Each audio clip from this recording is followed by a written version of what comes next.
This is the third video in my playlist for bucket list trails.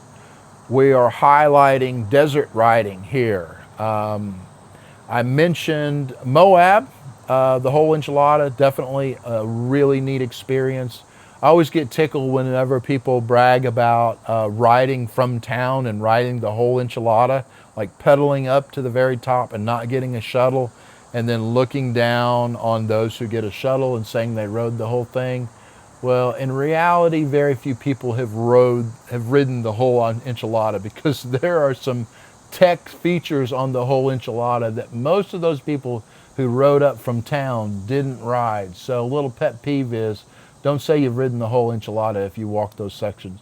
Sections like the Notch, they're very, very difficult. But hey, if you've ridden up from town, and you've ridden every section on the whole enchilada, including the Notch, and even the tech sections at the bottom where you're going through creeks without putting a foot down, then you are a warrior. I took a shuttle up and I didn't ride the Notch, so I'm far from riding the whole enchilada. But it was a lot of fun, very, very pretty, definitely once in a lifetime experience. I probably wouldn't do it again because there are other places I'd rather check out instead. Sedona, absolutely beautiful. My favorite areas to ride in Sedona are the 3 H's in this order: Hangover, Highline, and High on the Hog, or the Hog Loops.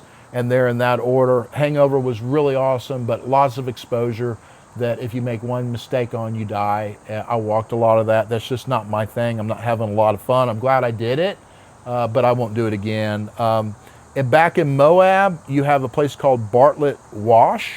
And certain times of the year, you may need a four-wheel drive to get there. It's kind of like a free ride area for an advanced mountain biker, super advanced, who likes to do drops and jumps and stuff and just find some rowdy lines.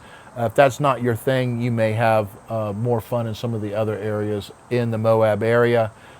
Slick Rock, it's really famous. A lot of people don't like it. I'm glad I checked it out. It was a lot of fun. It's definitely further down on the list than the whole enchilada. One place that was a lot of fun and not super, super challenging or terrifying was Klondike Bluffs in Moab. A friend of mine took me there. We had a great time. Lots of different trails there. It was a lot of fun. Hey, while we're talking about desert, I want to mention Fruita. It's not quite desert, but it doesn't really fit in with the high mountains.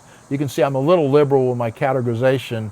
The 18th Road Trail System, the Zippity Loop was a ton of fun. The soil was awesome. You're kind of riding up high on a ridge. It's one of a kind. I would highly recommend that. It was exciting. If you're near the Fruita area, definitely go to Grand Junction and check out all the Lunch Loops trails. A lot of fun. My favorite of all of those trails in that section was Andy's Loop. I did it many times. It was a lot of fun, especially on an e-bike, where you can do it numerous times and you don't get as tired and make mistakes and have crashes. Hey, if you're near Las Vegas, Nevada, check out Bootleg Canyon. It's super intimidating. The rocks there are like razor blades. You do not want to go down at that place. And that place is too hot to ride in the summer. When I rode it, I shouldn't have been out there. But yeah, check it out. It's not a destination you're going to go to, but if you happen to be near Vegas, definitely try to work that in. South Mountain in Phoenix, very cool. Lots of trails. Again, if you happen to be near Phoenix, check it out. I don't think I would make it a destination, but definitely worth it. There are some really neat trails in Albuquerque, New Mexico. Same kind of situation. If you're there, check them out, but it's not like a mountain bike destination. And then, of course, Spider Mountain near Austin, Texas. It's only got 350 feet of elevation. I wouldn't go there for just a trip, mountain bike trip, but if you're near Austin and you want to get some riding, it's a neat place. Short lift, lots of fun trails. They put a lot of work into their trails, which you've got to reward them for that. All right, I'm going to move to the next video.